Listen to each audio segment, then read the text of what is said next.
and his title tonight is The Bridge, A Boyhood History, 1954 to 1966.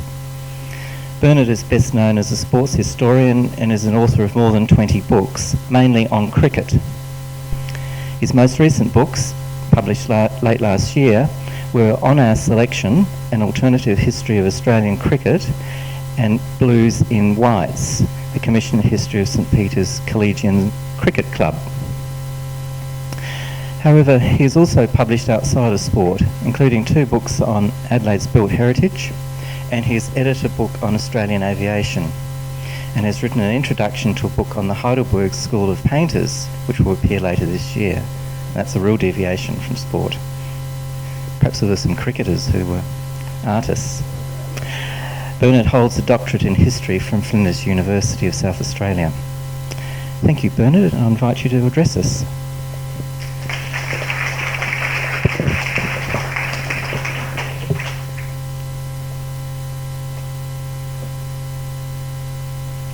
Thank you. Actually, I'd like to thank Patricia Summerling, who's unfortunately not here tonight, who's ill, but for inviting me to speak. She rang me and said, "Oh, I'm sure you've got a paper sort of lying around somewhere that you can give." And I said, "Well, as a matter of fact, I have. I offered this one to the State History Conference at Murray Bridge in 2010. Say no more. I lived in Murray Bridge from 1954 to 1966, but was not of Murray Bridge. I was not exactly a blow-through, but I was not a bridge person. My mother was what they used to call in those days a city slicker, and my father, who grew up in Wasleys, mainly city by adoption. I have no roots in the town, although my father died and is buried there. At best then, I have a loose connection, which I only occasionally renew. In 1998, I walked down the main street, Bridge Street, and around some of my old haunts in the town, and reflected on what had been there when I'd left more than 30 years before. So this is the landscape of history. It's a starting point which acknowledges elements of growing up in the 50s and 60s, and various themes which will be presented: education, religion, politics, amusement, sport, as I remember them. But before we get to that, I'm going to take you again on this walkabout that I did in 1998, and I wrote a short piece at the time, and so that will represent the first few minutes of the talk, and we'll come with some illustrative material, and then I'll go on to the other 5 acts afterwards. The town hall clock gives the same musical chime. In Bridge Street's Rugi's Beehive Corner is still Rugi's Beehive Corner. It's directly over the road from the town hall. Bell's department store is still established in 1906, and Grandison's menswear store, and that's the sort of little Art Deco, well, there are 2 Art Deco buildings there, but the one with the grey roof is still 2 doors west of Bell's.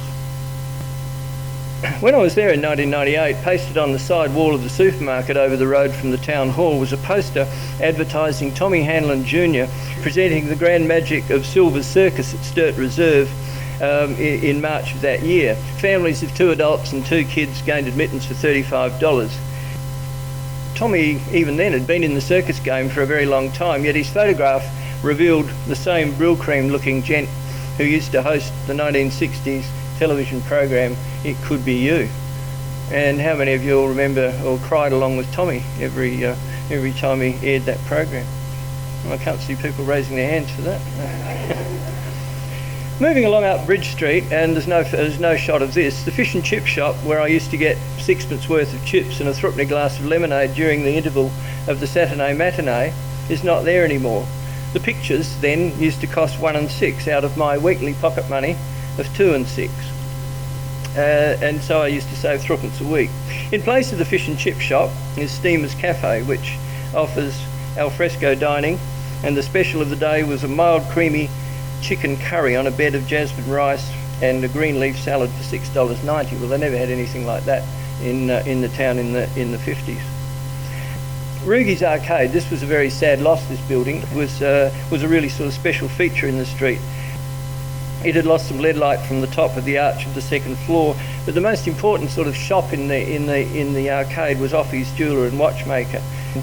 And I used to, as a child, used to be sort of entranced with all these great grandfather clocks that seemed to sit there forever. In 1998, they must have all been sold, but the shop was still there. The business ran for a very long time, but I remember Mr. Offie at the golf club on Saturday afternoons, because he always seemed to arrive just before he was due to hit off, and walking down the first.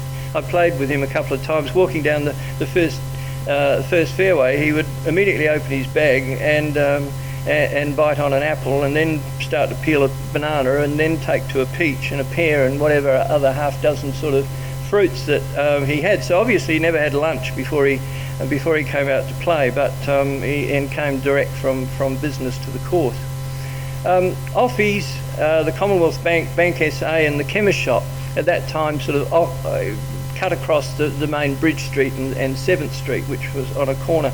And when I went back in 1998, the Bank SA building had become one of those sort of ugly, brutal, sort of looking modern structures, and it replaced the rather elegant old double-storey stone building which the Savings Bank of South Australia had previously occupied, and where the manager no doubt lived with his wife upstairs, in the days when bank managers lived on the premises.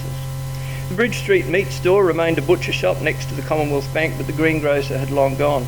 Beecham's Deli, and we're showing Beecham's delicatessen here, and shoe shop is still where it was, next door to the Ozone Picture Theatre. And it was where I had my first Coke Spider. Now, we remember what Coke Spiders were, those sort of ghastly mixes of ice cream in a Coke, and of course in one of these beautiful shaped stemmed glasses.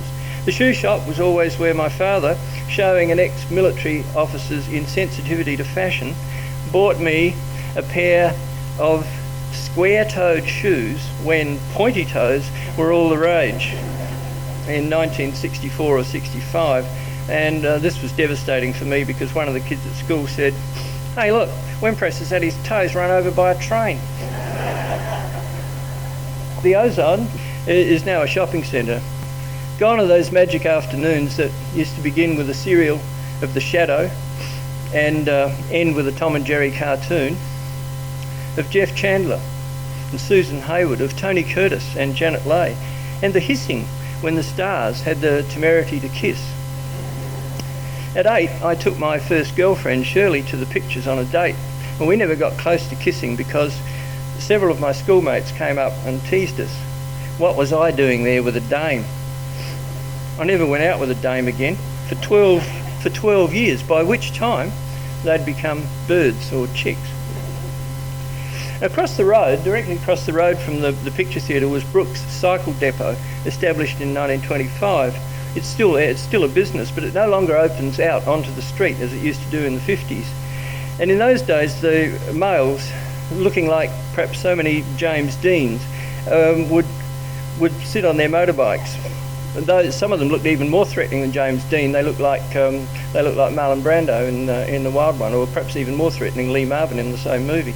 That's where they were, directly over the road. The females would snuggle up behind them and hold on tight to the men in leathers. Often then the group, as a group, would come into the afternoon matinee, stomp in a sort of a formation down the front of the picture theatre to the front row of the stall seats, flip all the seats back together, and we little kids were there, and we were just absolutely shuddering. I never remember that stuff about rolling Jaffas down the floor. I just think Barry Humphries came up with that, pure invention. Didn't happen at Murray Bridge. We were too scared to hear them anyway. A neighbour of mine's first cousin was second in charge of the Bodgies, and I don't know whether that helped us to ingratiate ourselves to the periphery of the gang, but I do know that one summer, aged 9, I took to wearing no singlet and opening my shirt all the way down the front, at least when I got out the side of home. And I'm not quite sure how I convinced my mother to buy me a pair of black jeans with heaps of zips and iridescent green socks and a bright pink bob cut tie. Do you remember what a bob cut tie was? It was one of those very narrow ones that was snipped off sort of thing.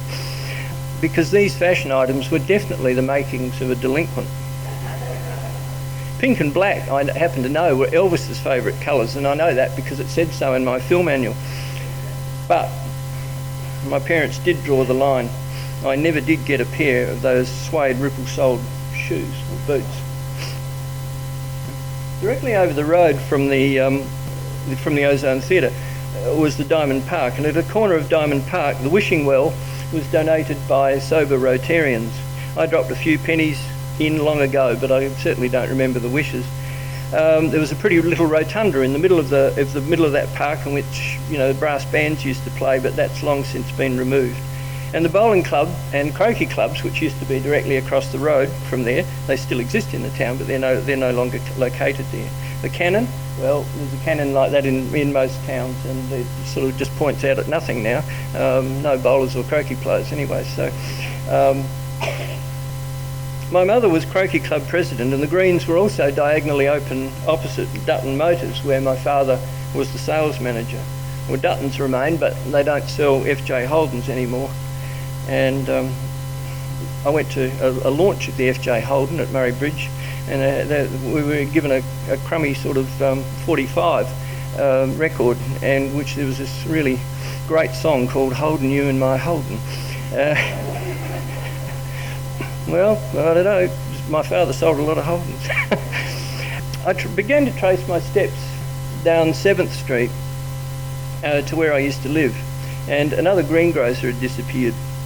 And come to think of it, maybe the business didn't long survive the male employee who committed a gross indecency behind the counter in full view of a shopper peering through the window. And we know that because those were the days when the law reports used to appear in the Advertiser, and you could read about, whenever people had done something, a crime or whatever, you would read and you would know what had happened. I won't go into the details beyond that. Just around the corner, on the sort of right-hand side there, used to be a very attractive Methodist church and church hall and lodge building. Freemasons' lodge building were all alongside each other. The whole group have now been wiped out, turned into a car park. At the corner of 7th and 2nd Street, there used to be a bakery which sold the most scrumptious oval-shaped meat pies for 8p and 3-corner raspberry jam tarts for 3p. No longer is the stable next door, nor the Druids' Hall opposite my old home. The lodgers really took a hammering. Replacing the bakery and stable was a restaurant called the Paddle Wheel Piano Bar Restaurant, where the Druids' Hall was. But here, this is on another house across the road, the chiropractor, and the lady who used to live there, I was going to have sort of piano lessons from her. Well, we got rid of the piano. It was probably one of the reasons I didn't. My sister had it, and she was a much better player than me, so I never took them. But the lady there turned religious during the earth tremor of 1954, and went off and became a Seventh-day Adventist, and I suppose that was one of the reasons that I didn't take piano lessons also. The old house I grew up in, and it really was, it doesn't look it, but it really was a rambling sort of fearful place. And it looks more peaceful now as offices of the Department of Correctional Services. Well, I have to admit it does. The wrought iron fence is missing and worth a packet, no doubt, but many of the plants my father put in 45 years ago are still thriving, and I'd like to go into their names, but I'm terrible with plants, except that for common things like diosmas and oleander. The scraggy almond tree remains out the back, however the lemon and 4 orange trees have been replaced by garages. The back lawn where I used to practice my golf pitch shots to the rotary clothesline is dead, and there are no clothes, and there was no need for a rotary clothesline, there's nobody there, it's an office. I turn east, so I'm going down 1st Street, which runs towards the river. The lady who lived next door, her name was Matey, which seemed to be a funny name, for a 60-something German woman who had hard-dyed jet black hair, sort of which swept back into a bun, and she created weird drinks from the juices of weeds. And new Australians had really strange habits.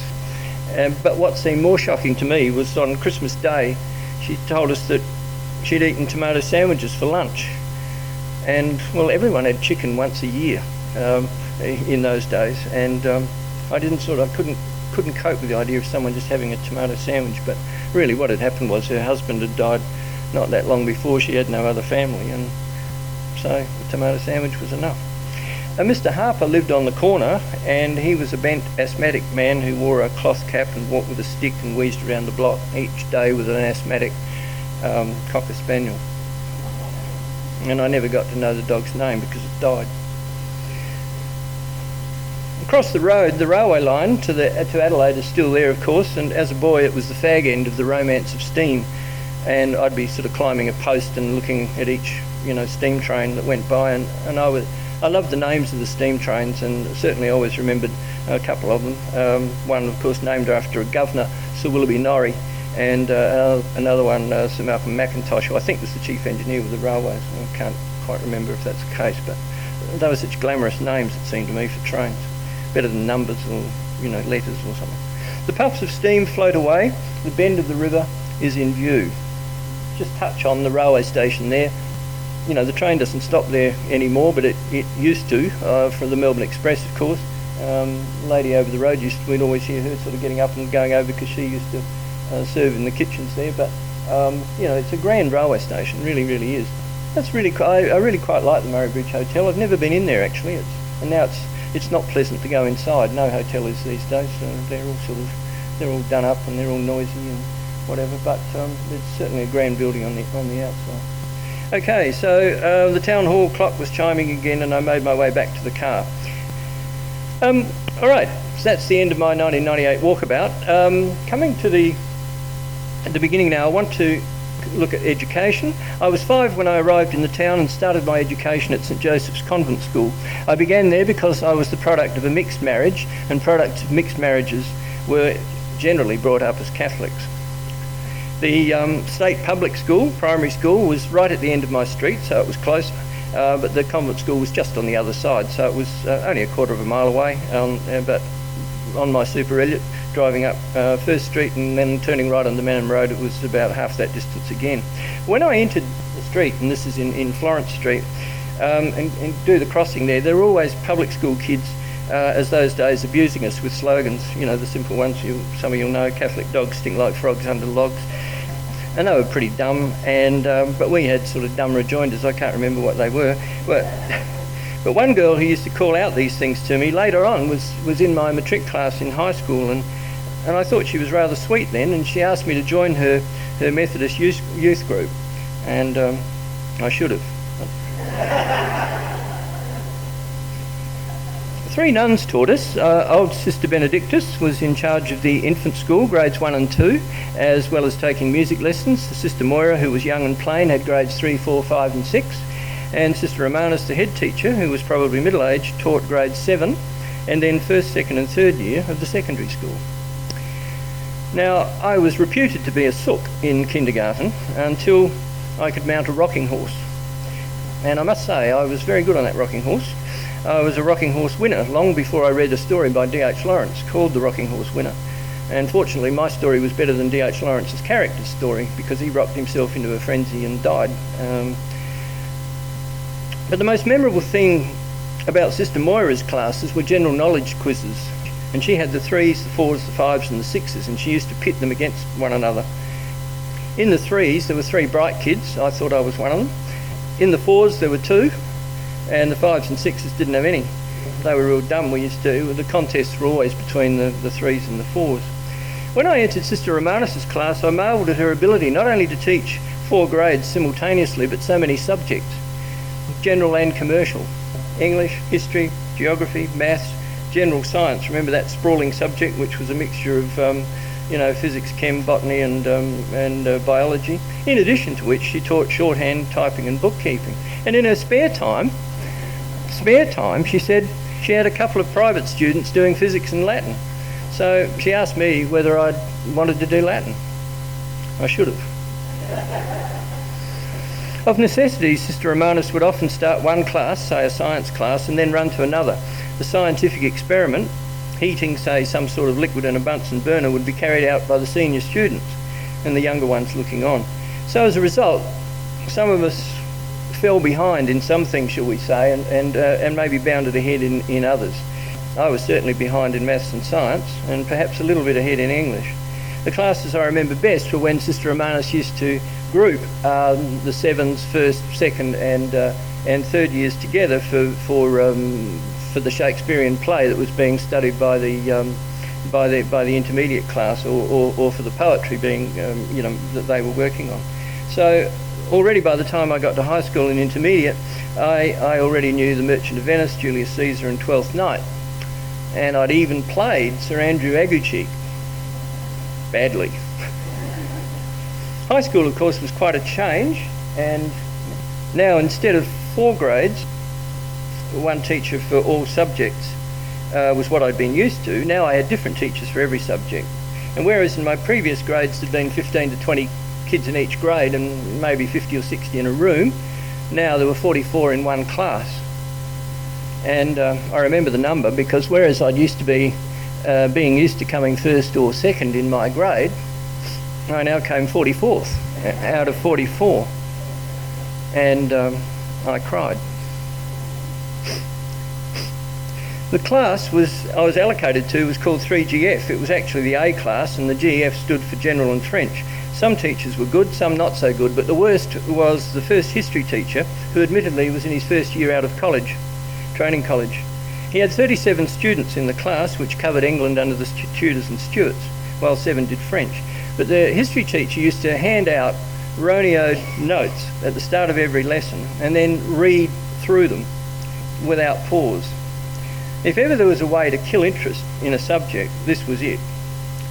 He was a funny looking bloke with a long face and big teeth, and I don't know whether any of you ever remember those Swisky, Smith's whiskey, drawn by the famous caricaturist here, Lionel Coventry. Anyway, this Swisky, he looked like this character Swisky that used to appear in the paper every day. Funnily enough, one of the girls had a crush on him. Well, you can't account for taste. But Horse got the grand results from the class at the end of the year of the 37, 1 C, 6 Ds, and 30 fails. Now this was the top class. The grading of C was 56 to 65%, the D was 50 to 55. Well, I got one of the Ds, and 2 of the kids who failed ended up majoring in history at uni. I did have some good teachers though, and I'll mention 2. Stuart Tebble was an Englishman in his late 30s who took us for modern history, which was British Empire history then, in leaving. And he impressed me by saying that he'd graduated from England's 3rd oldest university, Durham. He then pointed out, of course, that it had been established in 1825, which was only a mere 600 years or so after the other 2, Oxford and Cambridge. Tebble had served in the British Army and in various parts of the Empire, South Africa, India and Hong Kong, and he enriched our understanding of the places where the history course was set. "Tell us another story about the Army, sir," we'd say, and he'd just digress for the rest of the lesson. But he was a good teacher. We loved the digressions. Strangely enough, some of the kids in the class didn't like the digressions of the English teacher, Mike Delena. He should stick to the text, they complained. But I disagreed, and I remember one lesson in which we were discussing T.S. Eliot's The Wasteland, and he was explaining that the poetic form of the wasteland was, part of a modernist movement and what was going on elsewhere in other art forms. That James Joyce was making experiments in the novel with Ulysses. The Bauhaus movement were making experiments in architecture. The Cubists, Futurists, Dadaists, they were making certainly plenty of experiments in art. Stravinsky was in music. Isadora Duncan was in dance.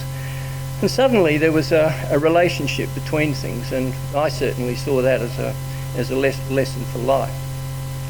Delena also corrected my excesses. I once laboured over an essay in which I thought I was being smart by employing 4 jaw-breaking words in the first sentence. "What's this bullshit?" he wrote in the margin in red ink. Well, I was cured. It immediately put a stop to it, and I felt that I've written clean, clear prose after that, and it hasn't done me any harm. The Holy Redeemer Church was and remains over the road from the St Joseph's Convent School that I attended. I attended Mass there each Sunday to ward off the possibility of mortal sin, and of course to confess my venial sins in order to make sure that my soul was in a state of grace, which it was.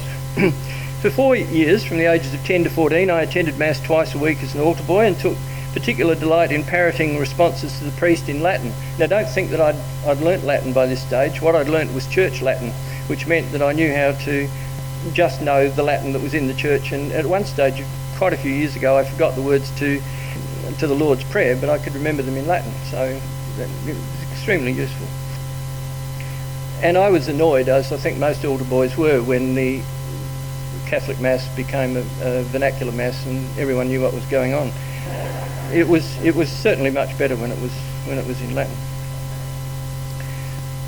There was never any trouble between priests and altar boys because, as far as I could tell, our priests were holy men. They were certainly social men.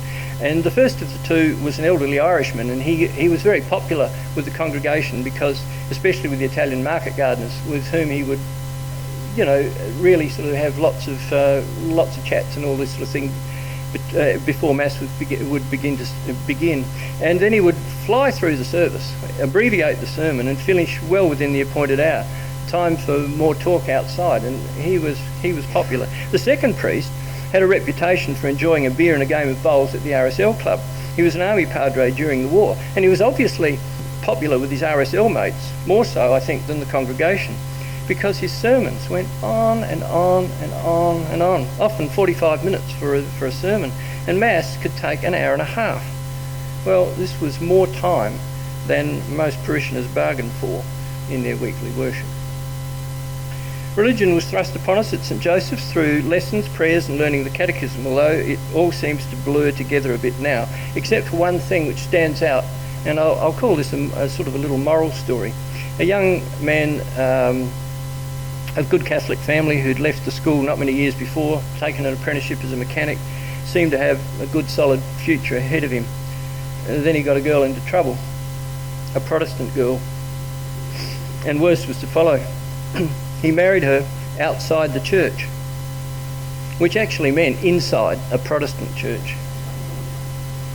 One of the nuns asked us to imagine the heartbreak to his poor little mother at seeing her son lose his immortal soul. We were asked to pray for that immortal soul. But the moral is that the young man had two younger brothers and a sister at the school. For them, I always thought that must have been a public humiliation. I wondered how they felt. I know that whenever I walked past the workshop where he was employed, I didn't think about how good he might have been at repairing differential joints or a cracked head. I felt only concern about the sake of his soul. The town had a lot of churches, Anglican, 2 Lutheran, and we've got Baptist here. I didn't photograph them all, but there were certainly Methodist church. Well, I said the Methodist church had been demolished, so it must be built somewhere else. There was Seventh-day Adventist, Church of Christ, Salvation Army that I can remember, plus a new fundamentalist faith that was started up by one of our high school teachers. Despite this strength of religion and churches in the town, my feet only ever crossed the threshold of one of them. Politics doesn't appear to have been discussed much. I had a funny recollection when I was at the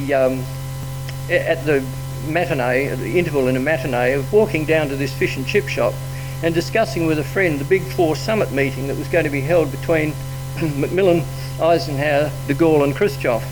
Well, I must have been 10 at the time. It impresses me now. I feel I had a better grasp of international politics then than now. At the national and state level, Bob Menzies and Tom Playford kept being returned. I knew nothing about Menzies' 1-seat margin in the 1961 general election, nor about Playford's gerrymander. The one immediate threat to the status quo was the election in 1956 of Gabe Bywaters to the state seat of Murray for Labor, and he continued to hold it.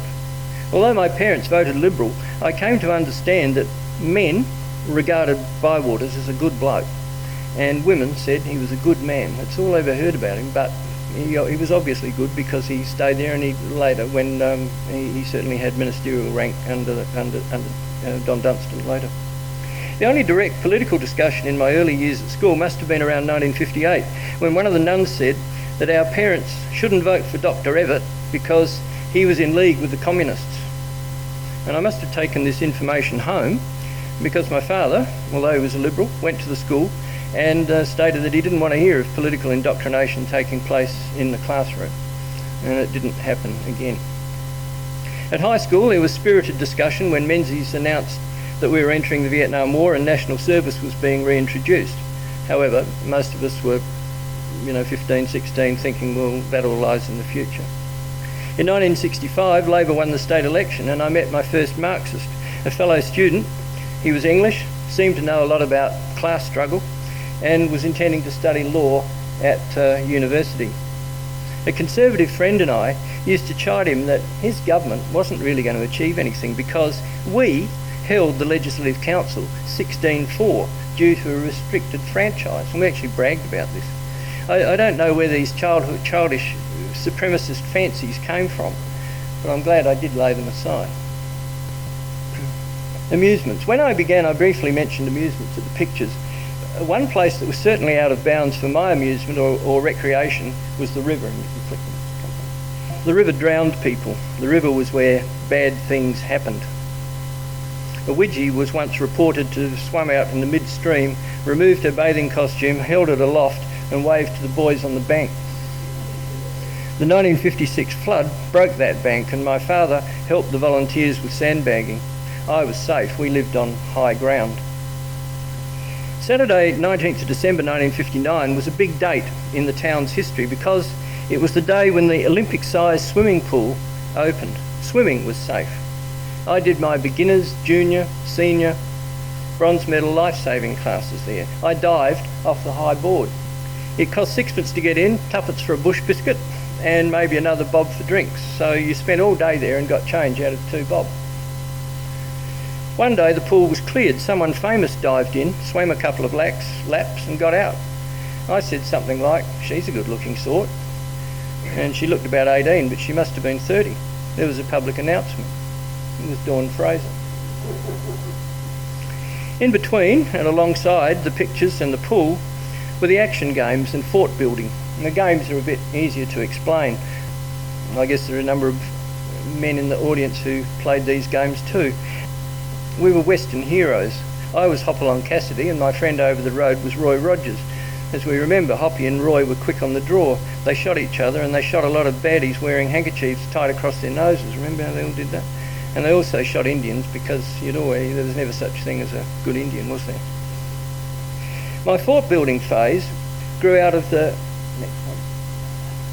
And this pepper tree, which was just around the corner from my house, I spent many days there in various guises, I suppose, as knights or cavalry or whatever, guarding a fort in there. But the fort building grew out of the movies of the US cavalry, defending themselves against Indians, the Knights of the Round Table, the Crusaders, the Romans and the Greeks. And remember those sort of B-grade actors like Rod Cameron, Rory Calhoun, Forrest Tucker. They were all on Ranch Night, if you ever went to Ranch Night. Charlton Heston and Victor Mature, and I'd love to give it, but I'll do it later. The Victor Mature joke, the Groucho Marx joke about Victor Mature. I'll tell you later. Someone was always storming, and the films, of course, in those days were The Black Shield of Falworth, Ben-Hur, El Cid, Alexander the Great. Someone always seemed to be storming forts and someone was defending them. With a couple of friends, I used to ride out to Rocky Gully, which was about 5 miles out of the town on a Sunday afternoon, dismember a few trees, and then out of that you'd sort of create a bit of a platform on which you'd sit and consume a bottle of Coke and lemonade and a bag of crisps and ride home. And that was an afternoon well spent, I suppose. But I can't remember a single fort that I made there, so I think we must have actually gone back and started building new forts each time and dismembering more trees. I can't remember a single discussion I had there, so I must have given up that sort of interest in international politics. It was a constructivist, or maybe you could say a destructivist period, one in which perhaps future skills could have been acquired from building forts, but it led nowhere. I found that I had no ability with tools, no hobby, no inclination later to ever attend to essential or even inessential house maintenance as an adult. And 6 months later I put aside all these boyish pleasures for the grown-up pursuit of golf. But before we get to that, I just want to say that sport, of course, is often said to be integral to country communities. However, in 1960, when I attended my first major football final series in Adelaide, I could name virtually the entire Norwood side, but I could only name 2 or 3 players who represented our local teams, Imperials or Ramblers in Murray Bridge. So I was in the town, but not of the town, as I said before. The first hole looked nothing like that when I played there. It's now a completely green course. It was generally a completely brown course because it had no watering system when I began. But my first game of golf was in May 1961, and my partners were Brian Martin, Gary Thompson and Des O'Sullivan, Catholics all. And I don't know whether Des ever took the game up, but Brian, who later became, he was already on a 4 handicap after about 6 months play, he became South Australian country champion several times. Gary, who was another player there, he played for Glenelg, Brian played for Grange, and I played for North Adelaide. We all played A-pennant golf in the city. And later Brian's younger brother Terry became a state junior player and an A-pennant golfer, and so on. So there were the senior golfers, there were some reasonable Protestants there, but the Catholics absolutely dominated in the younger brigade. If my academic work was below par when I went to high school, I assimilated easily because of my cricket. Not that I was a dominator, rather a stern resistor. The school cricket captain shared the bat with me, so that when he went home to lunch, I was sort of asked to mind it. I did this with such effect in one particular week when he had a whole lot of long lunches that I batted through the whole week, 5 hours, for 22 runs. High school fielded teams in the local association against Imperials, Ramblers, Taylor, Monado and Maipo. I enjoyed these because we were playing against men, railwaymen, farmers, fruit blockers in the last 3 instances. But if you think that 22 runs was a pretty poor show, listen to this. My most dismal effort was when I opened the batting in A grade on a treacherous home turf wicket, it must be admitted, and was told to merely occupy the crease. Occupied I did for 85 minutes in the 2 innings without scoring.